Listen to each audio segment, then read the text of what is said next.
শুধু স্ত্রীর সাথে খারাপ ব্যবহার করার কারণে কিয়ামতের ময়দানে আল্লাহ পাক হাজার হাজার স্বামীদেরকে আল্লাহ পাক জাহান্নামের মধ্যে ঢুকিয়ে দেবেন। কিয়ামতের মাঠে যদিও তাদের অনেক আমল ছিল, নামাজ ছিল, রোজা ছিল, তাদের আমল নামে হজ ছিল, যাকাতের মতো সওয়াবও তাদের আমল নামে ছিল,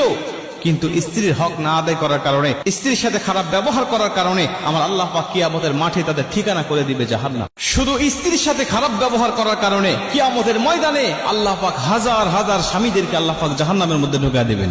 কিয়ামতের মাঠে যদিও তাদের অনেক আমল ছিল, নামাজ ছিল, রোজা ছিল, তাদের আমল নামে হজ ছিল, যাকাতের মতো সওয়াবও তাদের আমল নামে ছিল,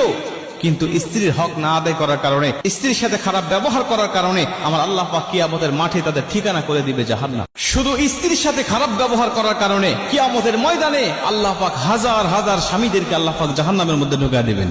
কিয়ামতের মাঠে যদিও তাদের অনেক আমল ছিল, নামাজ ছিল, রোজা ছিল, তাদের আমল নামে হজ ছিল, যাকাতের মতো সওয়াবও তাদের আমল নামে ছিল, কিন্তু স্ত্রীর হক না আদায় করার কারণে, স্ত্রীর সাথে খারাপ ব্যবহার করার কারণে আমার আল্লাহ পাক কিয়ামতের মাঠে তাদের ঠিকানা করে দিবে জাহান্নাম। শুধু স্ত্রীর সাথে খারাপ ব্যবহার করার কারণে কিয়ামতের ময়দানে আল্লাহ পাক হাজার হাজার স্বামীদেরকে আল্লাহ পাক জাহান্নামের মধ্যে ঢুকিয়ে দেবেন। কিয়ামতের মাঠে যদিও তাদের অনেক আমল ছিল, নামাজ ছিল, রোজা ছিল, তাদের আমল নামে হজ ছিল, যাকাতের মতো সওয়াবও তাদের আমল নামে ছিল,